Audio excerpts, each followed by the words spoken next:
두 번째 말씀드릴 내용은 상대적 연대기예요.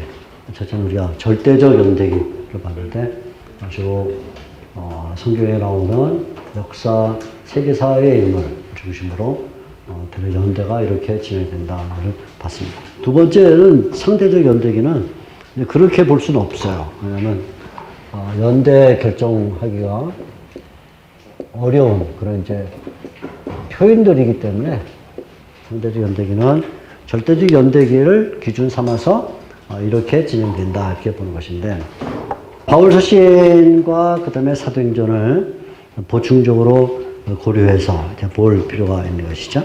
어떨 때는 사도행전이 말하고 있는 바와 바울 서신이 말하고 있는 바가 서로 표현도 다르고 약간씩 상이한 점이 발견되긴 하지만 대체적으로 유사하게 진행되는 것을 볼 수가 있습니다.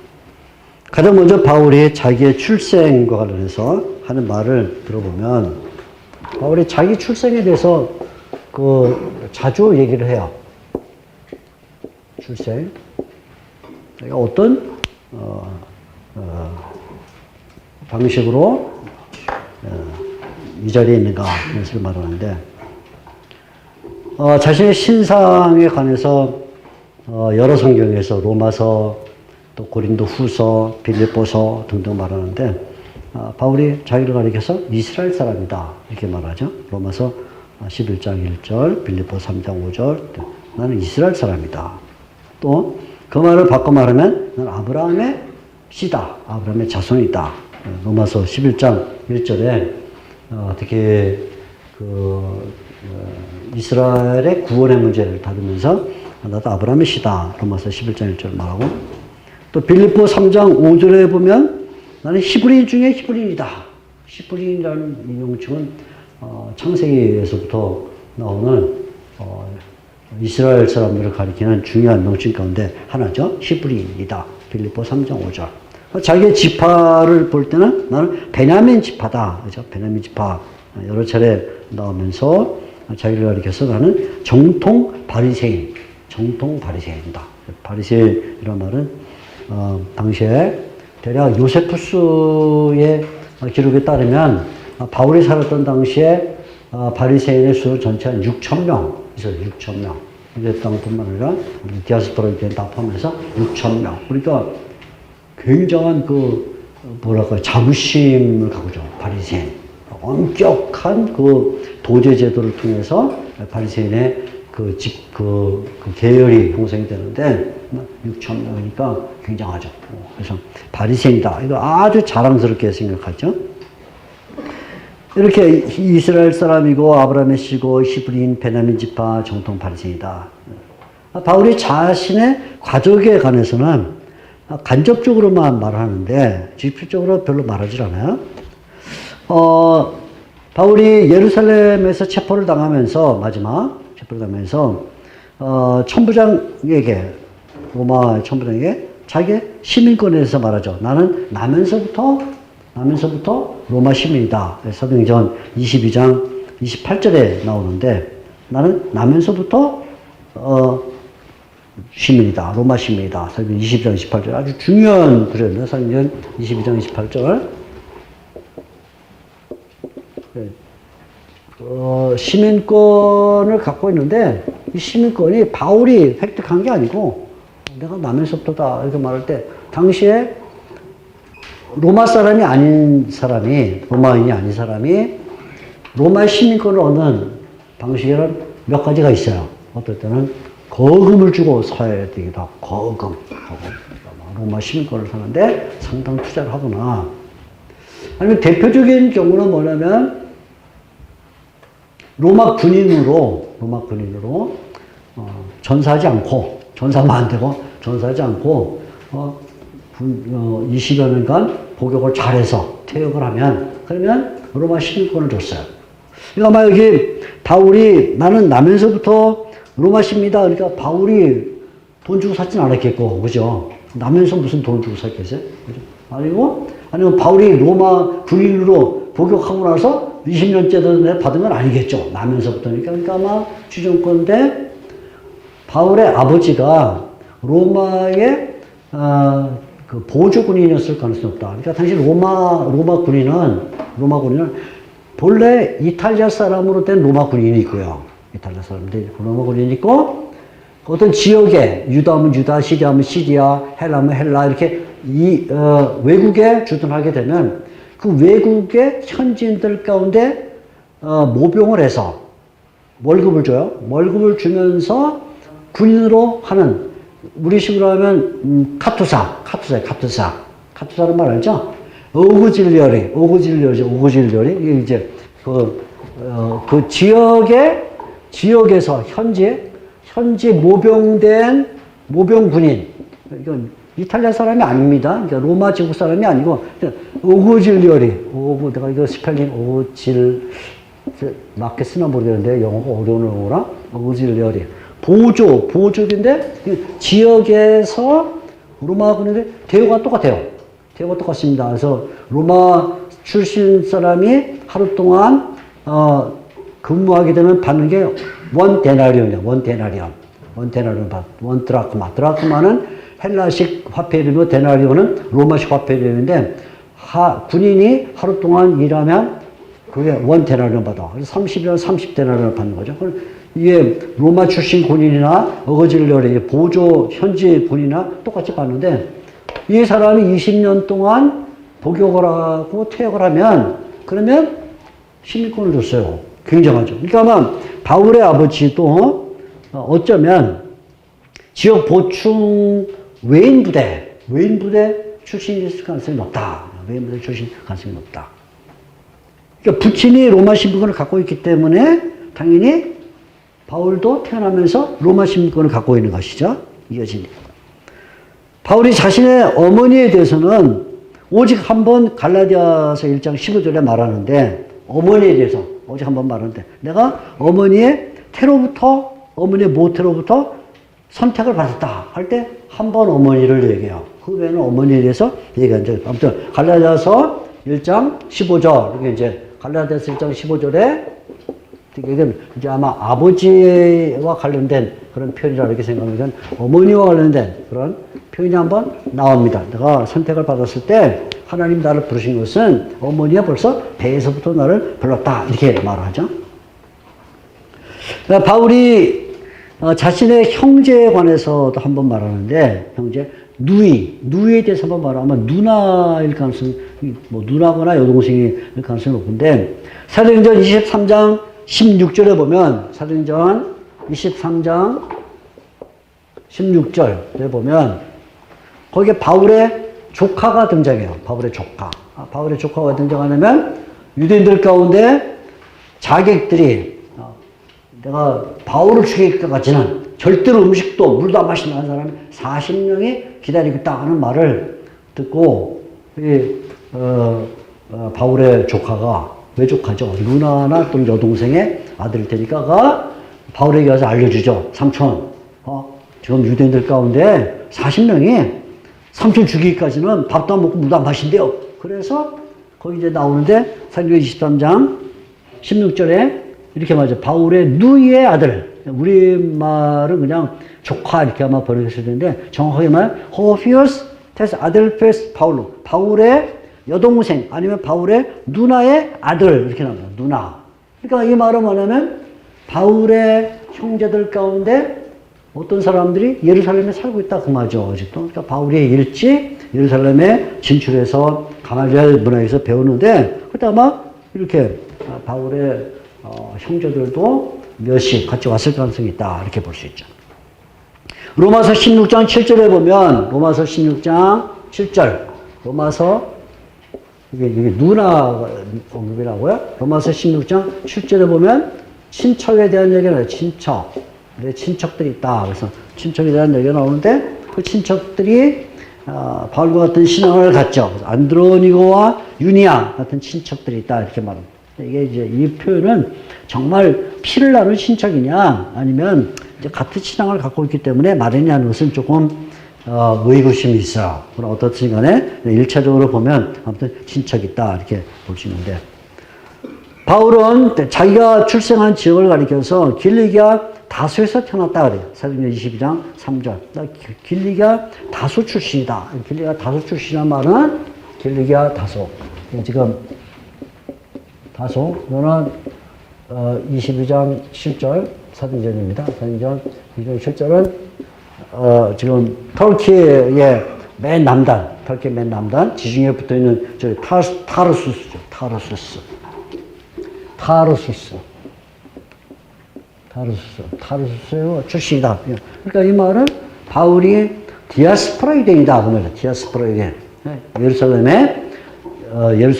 그러니까 당시의 유대인들은 클래스가 어느 정도 있어요. 클래스란 말은 뭐냐면 예루살렘 출신. 그거는 거의 뭐죠? 선골, 진골, 뭐죠? 이런 굉장한 포스트 클래스. 예루살렘 출신. 유대 출신, 그러면 그거는 한 세컨드 클래스.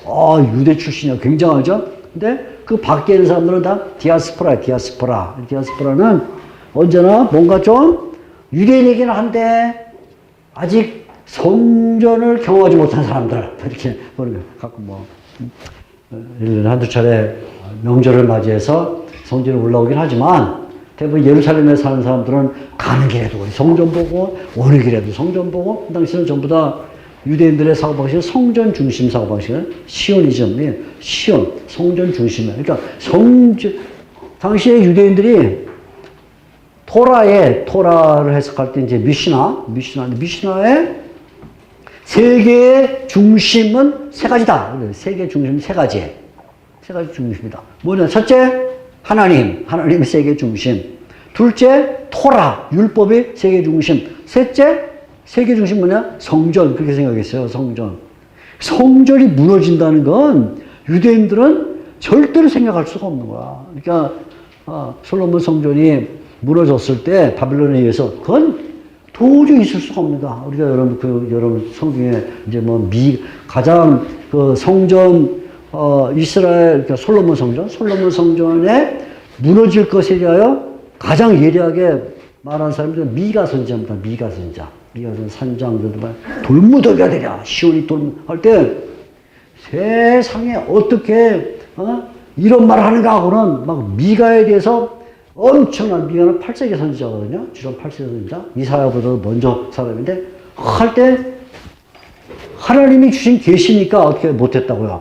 근데 나중에 예레미야가 같은 말하죠. 미가의 그 성전 사상 파괴될 걸 말하니까 시드기야 왕 때 막 벌떼같이 일어나가지고 예레미야를 지금 우리 구약이 아니고 신약이지. 우리는 딴 데로 가면 안 돼. 욕까지만 막 쳐주려고 그러니까 그때 몇 사람이 일어나갖고 미가가 성전 무너진다고 말할 때도 안 죽였는데 예레미야를 왜 죽이냐 해서 예레미야가 살아남았죠. 그래서 구덩이에 들어가가지고 그 떡하고 물 그냥 간신히 받아먹는 사람이 되잖아요. 성전이 무너진다. 그거는 거의 이스라엘 사람들한테 있을 수 없는 일인데 솔로몬 성전이 무너진 거예요. 이렇게. 그러니까 헤롯이 세운 세 번째 성전, 헤롯 성전은 세 번째 성전인데 헤롯 성전이 40몇 년 동안 만들어서 로마에 의해서 AD 70년에 멸망하는데 AD 70년 무너지는데 그 장면 요세푸스가 자세히 기록하죠. 성전이 무너진다. 이건 있을 수가 없는 일이야. 성전이 무너져. 이렇게. 그러니까 예루살렘에 사는 사람들은 올라가다가 성전 보고 내려가다가 성전 보는데 디아스포라 유대는 뭐야? 1년에 한 차례도 와서 못 봐. 그러니까 삼류지. 그죠? 그러니까 예루살렘 유대인들이 디아스포라 유대인들을 보게 되면 아무리 뛰어난 사람이라도 아이고 삼류 정말 성전도 못 보고 사는 불쌍한 것 이렇게 생각이 되는 거예요. 그렇게 디아스포라 유대인이다 그 말이에요. 타르수스. 그래서 당시의 사람들은 이 디아스포라 유대인을 벗어나기 위해서 안간힘을 쓴 게 뭐냐면 예루살렘 유다에 와서 거주하는 거예요. 그러니까 바울도 역시 예루살렘에 와서 거주를 하죠. 그래서 바울의 성장을 보면 바울의 성장. 결국 바울도 예루살렘에 올라오는 거예요. 어떤 연유에 올라오는지 모르지만 예루살렘에 올라옵니다. 그래서 바울이 자기가 예루살렘에서 성장했다 하는 것을 사도행전 22장 3절에 말하죠. 이 성에서 내가 자랐다. 사도행전 22장 3절. 사도행전 22장 내가 이 성에서 자랐다 하면 이 성은 예루살렘을 말하는데 예루살렘에서 성장을 했어요. 그러니까 그 디아스포라라는 것을 넘어서기 위한 굉장한 노력인데 바울은 예루살렘으로 어떤 연유든지 간에 이주해서 20년에서 50년 사이에 활동했던 가말리엘 1세, 가말리엘 1세의 문에서 배웠어요. 가말리엘 1세는 유명한 가말리엘 1세입니다. 1세. 20년에서 대략 50년 정도 주 활동했던 사람 밑에서 배웠죠. 그러니까 바울이 젊은 시절에 지금 가말리엘 문에서 엄격한 도를 배웠다. 그래서 자기를 설명하면서 내가 가말리엘 문에서 엄격한 도를 배웠다. 성경 20장 3절에 말하죠. 그리고는 그거를 바울이 자기 서신에서 여러 번 얘기를 해요. 갈라디아서 1장 13절. 갈라디아서 13절. 내가 이전에 유대교에 있을 때 행한 일을 너희가 들었거니와 하나님의 교회를 심히 박해하고 멸하며 내가 내 동족 중에 여러 연갑자보다 유대교를 지나치게 믿어 내 조상의 전통에 대하여 더욱 열심히 갈라디아 1장 13, 14 갈라디아서 1장 13, 14는 바울의 자서전 가운데 아주 중요한 내가 유대교에 정말 열심히 썼어. 그렇기 때문에 내가 교회를 박해했다. 그렇게 말하죠. 빌립보서 3장 6절에도 비슷한 얘기를 해요. 빌립보 3장 6절. 빌립보 3장 6절에도 자기의 그 열심에 대해서 얘기를 하면서 이렇게 말하죠. 열심으로는 교회를 박해했다. 교회를 박해했다. 그래. 교회를 박해했다. 그리고 박해했다는 말은 나중에 디모데전서 1장 13절에 내가 비방자와 박해자와 폭행자였다. 디모데전서 1장 13절. 디모전 1장 13절에 세 번 나오는 말이 뭐야? 박해란 말이야. 박해. 이렇게 박해했다. 얼마나 유대교의 심천을 박해했다. 근데 이게 우리 한 가지 기억해야 될 게 있어요. 왜 바울이 이렇게 다른 친구들보다 이게 우리말 성경은 갈라디아 1장 13절에 연갑자보다 이렇게 연갑자란 말은 동갑내기란 말이에요. 동갑내기. 나이가 같은 신헬리코스란 말이에요. 나이가 같은. 그러니까 가말리엘 문화에 합신 45회, 46회, 47회 있는 것처럼 있었겠죠. 그죠? 거기도 자기 기수이지, 그죠? 가말리엘 20년 때 들어온 1회, 21회 들어온 2회, 이렇게 해갖고 쭉 있을 때, 바울도 이 어간에 어디 들어있는데, 한 30년쯤에 들어왔다 그러면 10회, 그죠? 40년 들어왔으면 20회, 이렇게 될 때, 아무튼 자기 기수가 있다고. 그 기수들을 다 뭐예요? 보니까 예루살렘 출신들이 대체로 많겠죠. 당연히 예루살렘에 있으니까, 그다음 디아스포라 있는데, 거기서 두각을 나타내고 싶은 거야, 두각. 근데 두각을 나타내야 되는데 왜 두각을 나타내냐면 자기가 디아스포라 유대인이니까 예루살렘 출신보다 훨씬 뭔가 강하게 보여줘야 되는 거거든요. 강하게. 그러니까 결국 내가 율법에 열심히 있다. 나는 정통 유대인이다. 바리새인이다를 보여주기 위한 수단이 뭐냐? 뭐냐면 반대파를 제거해야 되잖아. 그죠? 당연히. 그죠? 열심히 있는데 뭘 갖고 할 수 있어?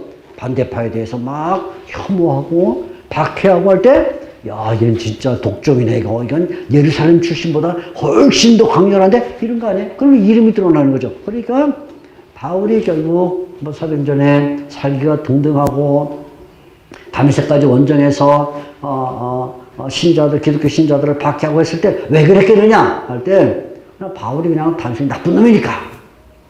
시작해 볼래? 나쁜 놈이었어. 그게 아니고, 이런 바울의 이 의견들을 보게 되면, 결국 디아스포라 유대인인데, 디아스포라 유대인이 갖고 있는 어떤 그 컴플렉스, 그죠? 어떤 열등감. 그것이 뭔가 예루살렘 출신들보다 더 열심을 넣어야만 그게 커버가 되는 거죠. 그러니까 결국 바울이 더 박해. 박해란 말을 자기 입으로 말하는 거예요. 갈라디아서 1장. 내가 하나님의 교회를 박해하고, 갈라디아서 1장.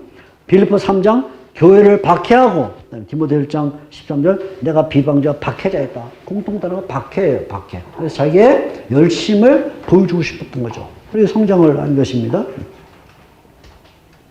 바울이 하나님의 교회를 박해할 때 가장 첫 번째 나타난 그 활동이 뭐냐면 스데반 순교와 관련했죠. 스데반 순교와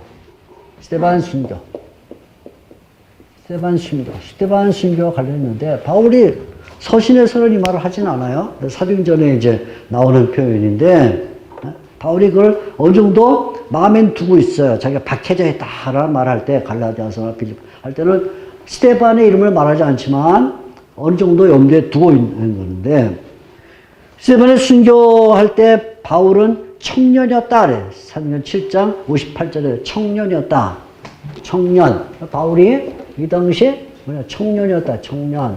청년이란 말은 네아니아스란 말이에요. 네아니아스. 네아니아스. 청년이라는데 네아니아스. 다른데 이 청년 네아니아스. 니아스. 니에 액센트. 니에 네아니아스. 네아니아스. 이게 액센트. 청년이라는 이 단어는 나이가 몇 살쯤 됐을까? 청년이었다. 사울이라는 청년에게 옷을 맡겼다. 그 스테반에게 돌 치는 사람들이 돌 치려니까 이 옷이 유대인들 옷이 돌들 맞는 옷이잖아요. 그러니까 걸리적거리니까 돌 치는 거 불편하니까 벗어갖고 누구한테 맡겨야 되는데 누구한테 맡길까? 바울에게 맡겼다. 사울 그 당시 사울에게 맡겼다. 사울의 발언에 뒀다. 그랬는데 이 청년이라는 단어는 유명한 바워 알란타 바워 사전에 보면 바워가 거기에 그냥 명시를 하나 해놓은 게 그다음 계속 그 말을 이제 사람들이 반복해 쓰는데 그때 바워 사전에 보면 이 네아니아스라는 단어는 25세에서 40세를 가리킨다 이렇게 되어 있어요. 바워 사전에 바워 사전에 헬라어 사전에 이 단어를 25세에서 40세 정도라 이렇게 해놓고 나니까 그 다음에 학자들이 계속 25세에서 40세 정도 했을 것이다 이렇게 말하는데 너무 그 본문에서 떠난 해석이에요. 왜냐하면 사도행전에 보면 사도행전에 이 네아니아스가 3번 나와요. 3번 나오는데 아까 우리 바울의 조카 있었죠? 바울의 조카 이렇게 누라의 조카 이 조카를 뭐라고 부르면 네아니아스라 이렇게 불러. 청년 네아니아스 바울의 조카 2번이나 이렇게 말하. 이 청년을 천부장에게 데려가서 이 사실을 알게 하라. 청년의 말. 그 네아니아스라는 단어가 바울을 말할 때도 나오고 바울의 조카를 말할 때 나오지만 한 가지 더 중요한 건 유두고를 말할 때 유두고 사도행전 20장 9절에 유두고가 나오는데 사도행전 20장 9절에 유두고 사건이 나와요. 유두고를 가리켜서 네아니아스라 이렇게 부르는데 네아니아스 부르는데 이 네아니아스라고 부르다가 유두고가 떨어졌죠. 죽죠. 그래서 바울이 내려가서 안 죽었다. 그러고 살아났을 때 거기에 이 유두고가 다시 살아나는 설명하면서 뭐라 하냐면 20장 12절에 아주 중요한 말을 하는데 20장 12절에 뭐라고 하냐면 이 유두고를 아이라 그래. 아이라 불러. 아이라 말은 헬라어로 파이스란다. 파이스라고 불러요. 파이스를 부르는 아이라 이렇게 부릅니다. 파이스. 20장 10절. 그러니까 청년이라고 불렀지만 살아났을 때 모양을 아이라 이렇게 불렀으니까 이 유두고가 나이가 막 40살 이렇게 되기는 어렵죠. 40살 된 사람이 뭐하러 창문에 걸터하냐고 그지? 생각을 해봐. 지금 40살 된 사람들 저기 가서 앉겠어요? 뭐하러 거기 앉냐고. 25살도 그렇지, 그지? 그리고 지 몸을 못 가눠가고 25살이가 떨어졌다. 뭐 떨어질 수 있겠지만. 그러니까 이 네아니아스라는 단어가 사도행전에 보면 여러 차례 나오는데 유두고와 관련해서는 거기 또 아이라 이렇게 말한 거 봐서는 아마도 이게 20대를 넘어서진 않았겠다. 이렇게 보면 20세 아마 전후 넘어서진 않았겠고 아마 아래쪽의 나이가 아니었겠느냐. 그러고 보면 왜 사울이 스테반 순교할 때 그 현장에 있는데 왜 사울은 돌을 던지지 않았을까? 왜 돌을? 그죠? 이 가말리엘 문화에서 지금 뭔가 자기 동료들보다 훨씬 더 앞장서야 되는 이런 쇼를 보여줘야 되는데 왜 돌을 안 버렸을까? 왜냐면 간단하죠. 돌을 던질 수 있는 성년이 아닌 거예요. 돌을 던질 성년이 아닌 거예요. 성년이면 돌을 던졌을 거예요. 성년이 아니니까 옷을 지키는 역할만 한 거예요. 그러니까 이 투석, 그러니까 돌을 던지는 일에 지도자는 아니란 말이에요. 지도자. 앞장서서 할 수 있는 사람이 아니고 단지 뭐예요? 옷을 지키는 정도의 역할만 하는 사람이죠.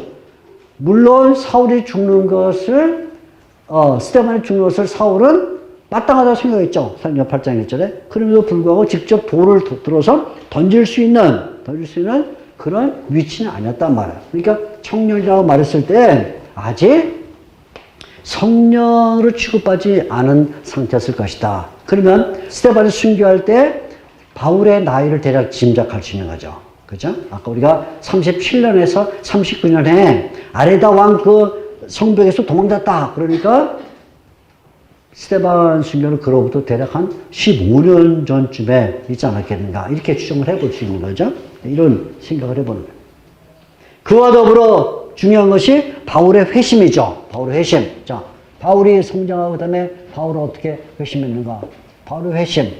사도행전 9장과 갈라디아서 1장에서 바울이 자기의 회심에 대해서 말하는데 워낙 교회를 핍박하는 그 격렬한 마음을 갖고 있기 때문에 바울이 다메섹 원정에 나선 거죠. 다메섹은 유대 총독, 유대 땅이 아니에요. 이건 외국이에요, 외국. 외국이라고. 근데 외국까지 가서 뭐하러 이렇게 그 원정 박해를 하냐 말이지. 그건 뭐네? 아까 말한 것처럼 디아스포라 유대인의 그 컴플렉스를 넘어서려는 그런 의지인데, 이때 다메섹 가까웠을 때 예수님이 은혜가 빛으로 임했죠. 여기서 우리가 주목해야 할 게 있어요. 그게 뭐냐면, 바울이 예수님을 찾아가는 게 아니라 예수님이 바울을 찾아왔다. 이게. 바울이 예수님을 찾아가는 게 아니고, 바울이 예수님 한번 찾아보자 하고 예수님을 찾아가는 게 아니라, 누가? 예수님이 바울을 찾아왔다 하자. 예수님이 바울을 찾아왔다. 그러니까 주도권을 누가 갖고 있냐면 바울이 갖고 있는 게 아니라 예수님이 갖고, 이거 굉장히 중요한 거야, 이게. 그러니까 나중에 바울이 자기를 가리켜서 종이라 이렇게 부르는데, 종이라고 부를 때 언제나 뭐냐, 주도권을 누가 갖고 있는 거는 예수님이 갖고 있는, 나는 그분의 의지대로 살 뿐이다 하는 것인데, 그러다 보니까 전적으로 하나님의 주권에 대한 신학이 여기서 결정된 거예요. 내가 주님을 가서 찾은 게 아니고 주님이 나를 찾았으니까 주권이 누구에게 있냐면 하나님에게 있죠. 그래서 로마서부터 시작해서 사도 바울의 편지에 하나님의 주권을 말할 때 벌써 이 소명과 관련이 있다. 그런 말이죠. 소명과 관련이 있다. 바울이 처음부터 하나님의 주권에 대한 생각을 가져서 나중에 바울이 디모데전서 1장 12절에서 16절에 보면 자기가 어떻게 하나님의 은혜를 받았는가 하고 말할 때 여러 가지 은혜를 받았다. 예수님이 나를 충성되이 여겼다. 은혜가 풍성하게 임했다. 내가 그 은혜를 받았다면서 디모데전서 1장 12절에서 16절 디모데전서 1장 12절에서 16절을 보면 전부 주권을 맞아. 하나님의 주권. 하나님의 또는 예수님의 주권을 맞아. 주권. 그분이 나에게 은혜를 베풀었고 은혜, 그죠? 그 다음에 긍휼, 그 다음에 충성되 여기심, 뭐 이런 쭉 얘기를 하죠. 얘기하면서 하나님의 주권이 나에게 맺다. 그러니까 내가 주님을 만난 게 아니라. 그러니까 바울이 주님을 떠날 수가 없는 거예요. 사실 뭐 나중에 바울에게 물어봐야겠지만, 바울 선생님 혹시 그만두고 싶은 생각 없었습니까? 아마 이렇게 얘기했죠. 귓속말로. 야, 왜 없었겠냐. 여러분이 저한테 와가지고 교수님, 목사, 뭐 교수 그거 안 하고 싶은 생각 없었어요? 그럼 내가 구석으로 데려가서 말하죠. 야, 그게 왜 안 하고 그거 꼭 해야만 됐겠냐? 할 수 없이 했지? 그죠? 할 수 없이, 그죠?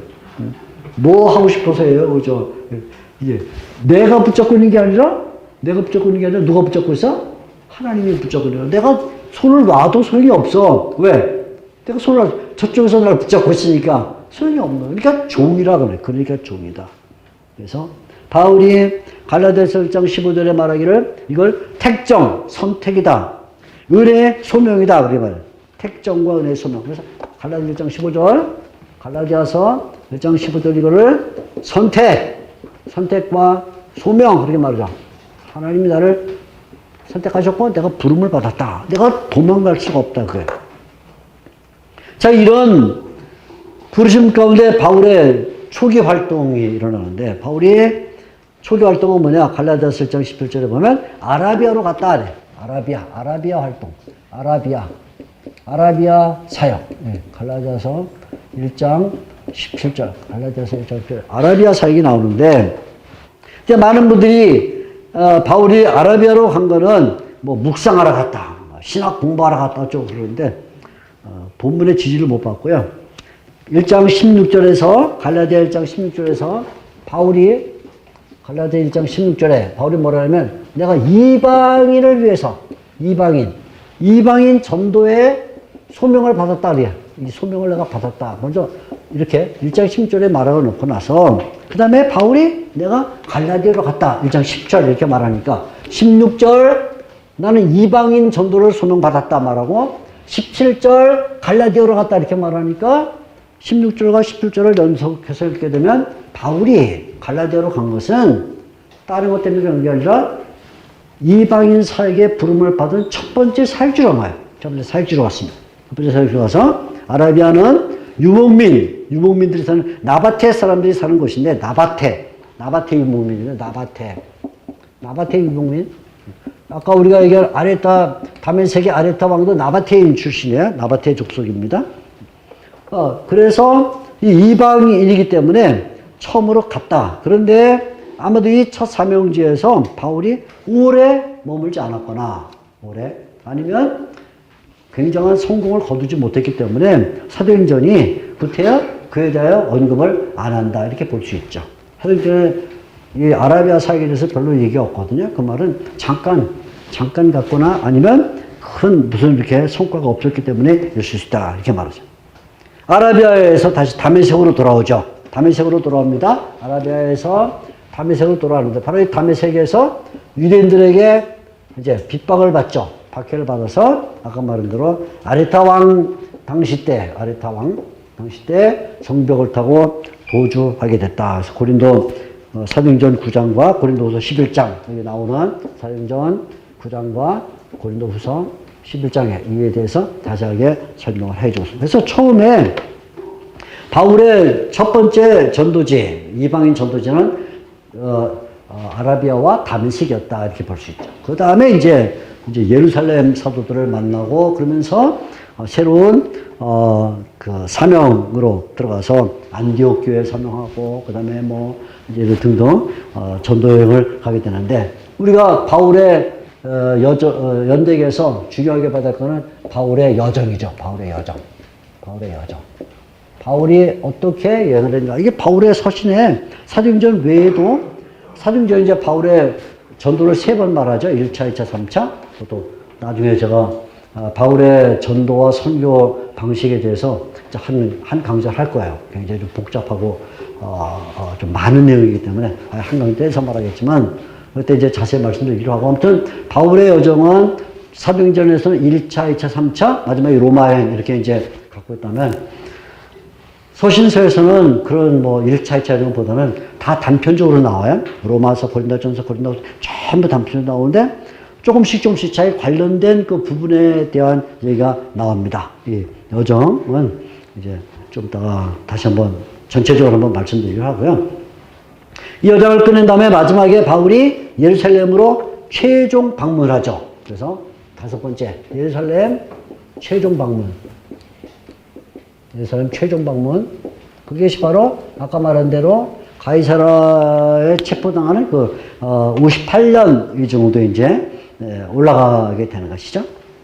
근데 바울의 예루살렘 방문은 바울이 갈라디아서에 얘기를 잘해주고 있는데, 갈라디아서 1장 18절, 특별히 갈라디아서 1장 18절에 잘해주고 있는데 좀 복잡해요. 갈라디아서 1장 18절에 1장 18절과 2장 1절, 갈라디아서 2장 1절에 연도를 말하면서 시간을 얘기를 해요.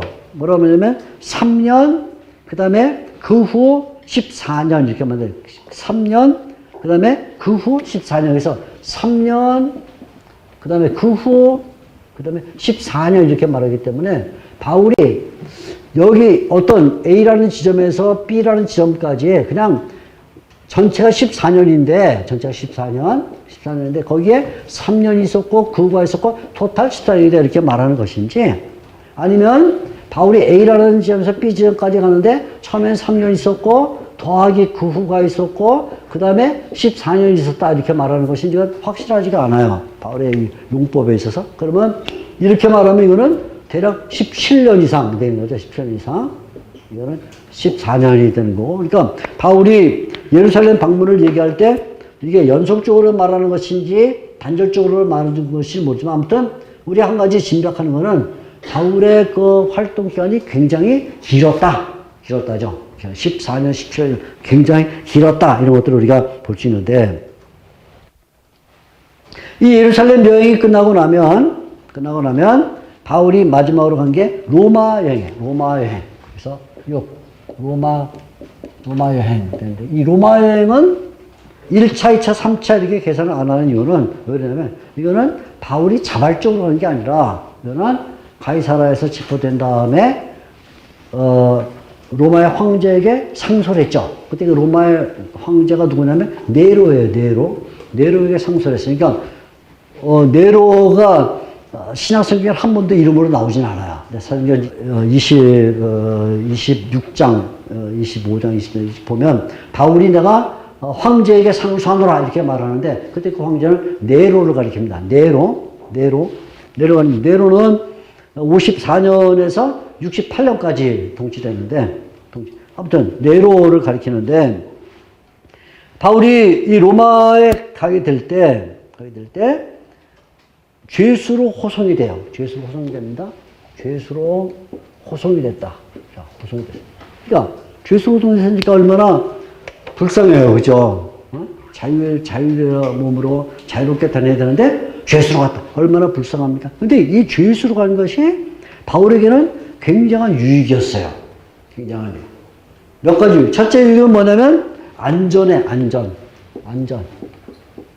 지금 바울을 죽이려고 40명의 자객이 내가 밥을 먹지도 않고 물을 마시지도 않고 바울 죽일 때까지 하겠다라고 말한 사람이 호시탐탐 바울을 노리고 있는데 로마의 군인들이 보호해서 배를 타고 가니까 안전한 여행이야. 안전. 호위병을 따로 돌 필요가 없어. 안전하다. 그죠? 두 번째, 이와 더불어 중요한 유익은 뭐냐? 유익이 있는데, 유익은 뭐냐면 돈을 들일 필요 없어. 돈을. 로마까지 가는데. 그죠? 비용이 없다. 비용. 그러니까 경제에 아무 손실이 없어. 그냥 죄인이니까 가면서 밥도 주고 물도 주고 때로는 산포도 하게 하고 아무튼 뭐 주면서 그러니까 가는 거야 이렇게. 경제. 그러니까 죄수 가는 게 뭐 나쁘지는 않아. 그걸 어떻게 생각하냐에 따라서 여러분 앞으로 사역할 때도 혹시 뭐 불행한 일을 만나고 할 때 불행한 게 꼭 불행한 게 아니야. 광야가 꼭 나쁜 건 아니야. 광야가 있어야 거기 율법도 주어지고 성막도 주어지고 그런 거라고. 그러니까 거기다가 아주 중요한 게 뭐냐면 한 배 안에 있는 사람들에게 하나님을 증거할 수 있는 폐쇄된 공간을 우리가 폐쇄, 전도의 유익이 전도. 마지막에 유라굴로 태풍 만났을 때 바울이 확실하게 정점 찍잖아요. 그죠? 살아계신 하나님 어젯밤에 내 곁에 서서 말씀하시기를 너의 물건과 뭐에는 배에는 손상이 있겠지만 너의 생명에는 조금도 손상이 없으리라. 나는 하나님을 믿노라. 그럴 때 뭐 이 사람들이 276명이 회개하고 돌아왔다라는 표현은 없지만 상당한 사람들이 거기에 그 기독교 신앙이 무엇인가를 배웠을 거라고. 그죠? 그러니까 전도의 기회가 있다. 그러니까 바울이 로마까지 가는데 죄수로 호송돼 갔다 하는 게 나쁘진 않다. 바울의 전도는 결국은 로마가 목적이 아니었어요. 로마는 그냥 경유지였고 바울의 최종 목적은 어디냐? 그건 스페인이에요. 스페인입니다. 당시는 스페인 여행, 스페인이 세상의 끝이라고 얘기하거든요. 더 이상 아직 콜럼버스 나오기 전이니까. 그죠? 그러니까 대서양을 건너서 아메리카로 간다는 생각하지 못하니까 못 가죠. 그래서 사도행전, 그죠? 로마서 15장 23절과 28절을 보면 서바나로 간다. 스페인으로 간다. 이렇게 말하는데 스페인으로 가겠다는 거죠.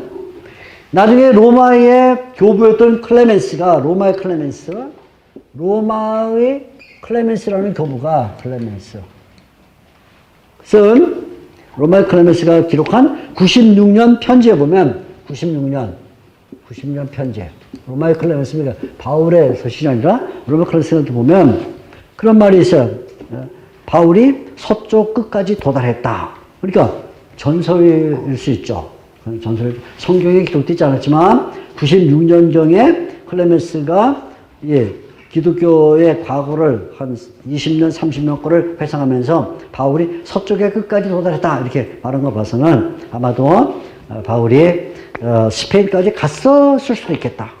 성경은 말하지 않으니까 장담 못하겠지만 그렇게 볼 수 있는 거죠. 바울은 자기의 죽음에 대해서 몇 번 얘기를 합니다.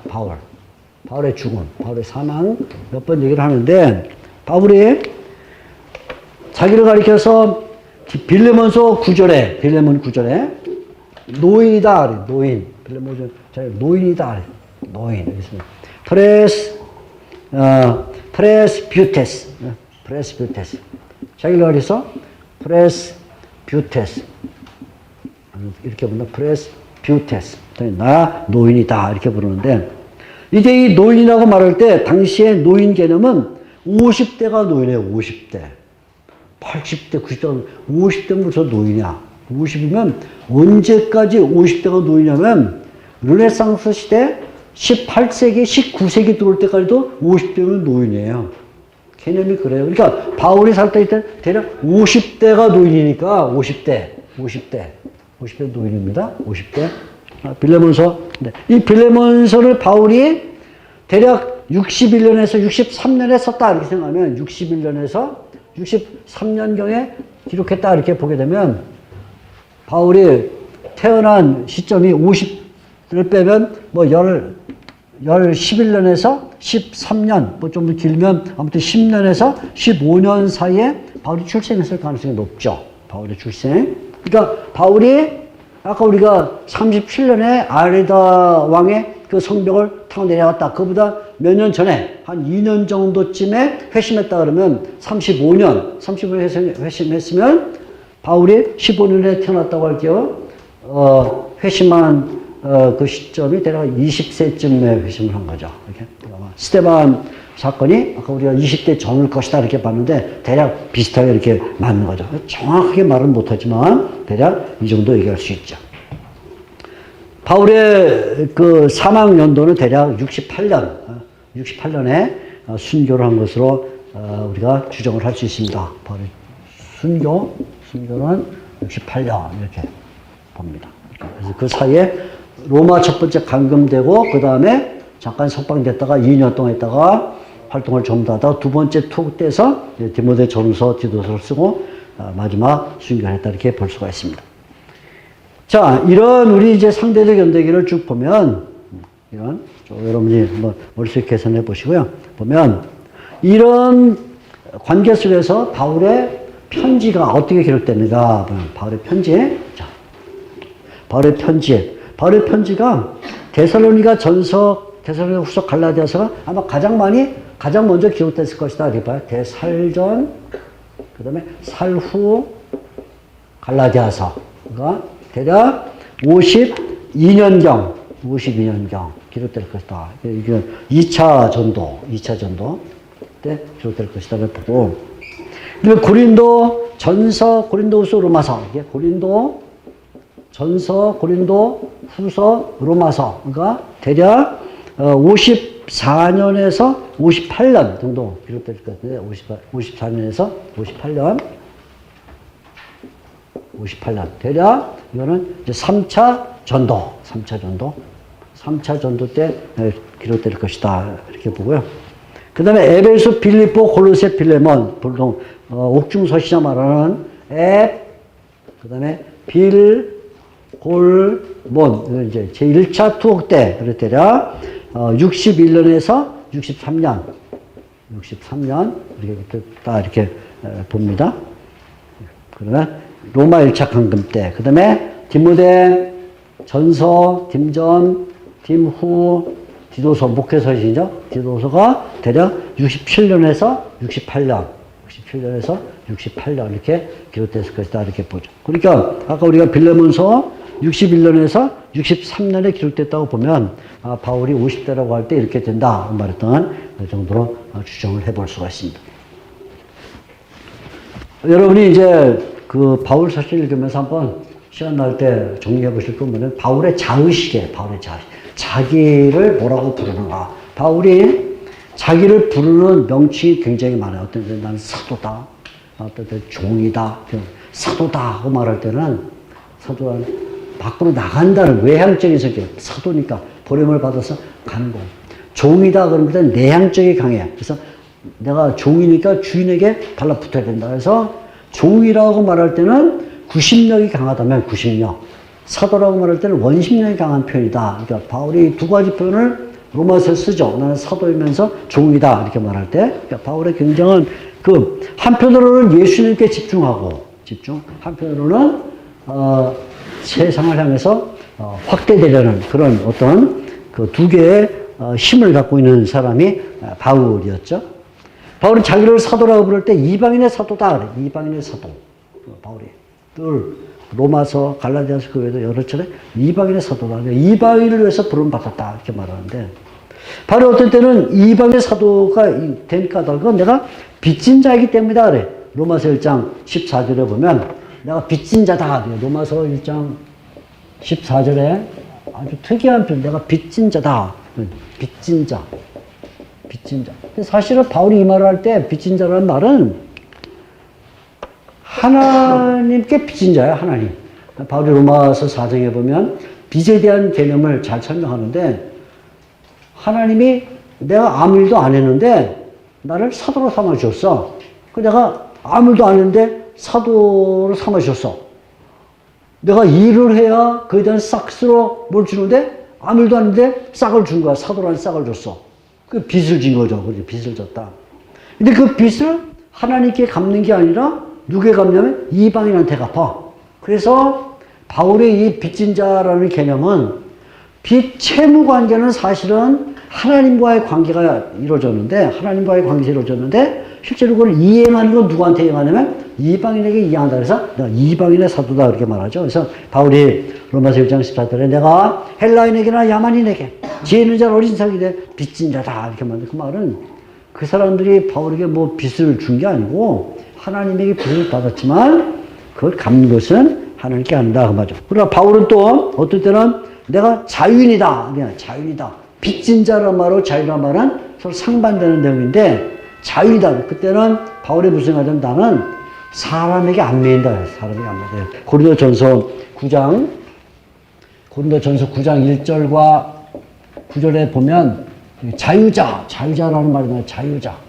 그러니까 바울이 한편으로는 빚진 자 이렇게 말해서 반드시 뭔가 어쩔 수 없이 해야 되는 사람이지만 또 하나는 자유자 이렇게 말했다는 사람 눈치 보거나 교회 눈치 보거나 그런 게 아니라는 오직 하나님의 종으로 나는 일한다 이런 그런 의식을 보여주죠. 그래서 여러분이 바울의 서신을 읽을 때 한번 쭉 이런 자기 의식이 들어있는 용어들 한번 정리를 해보시면 굉장한 일꾼이다 아니면 뭐 청직이다 그 외에도 나는 뭐 정원사다 건축자다 나는 그리스도를 본받는 자 나 죄인 중에 계시다 뭐 여기까지 바울이 어떨 때는 하나님과의 관계에서 자기에 대한 의식을 갖고 어떨 때는 교회와의 관계에서 자기 의식을 갖고 어떨 때는 자기 자신과의 관계에서 자기의 의식을 갖는다. 세 가지 자기 의식입니다. 하나는 하나님과의 관계에서 내가 은혜 받은 자로서 빚진 자로서 그죠?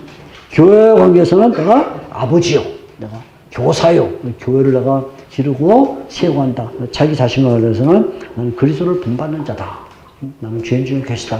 세 가지 방면으로 자기를 이해해요. 하나는 하나님과의 관계에서, 하나는 교회의 관계에서, 하나는 자신과의 관계에서 이렇게 말한다. 이런 연대기를 통해서 바울의 전체 서신의 방향과 또 그거 가지고는 신학이 어떻게 그 연대기 속에서 결정되는가 하는 것들을 발견을 해볼 수가 있습니다. 다음 시간은 바울 서신 전체를 한번 개발할 거예요. 바울 서신 전체, 로마서부터 빌립보서까지 대략 개관적으로 해서 그 다음 단계 들어가는 발판을 마련하도록 하겠습니다.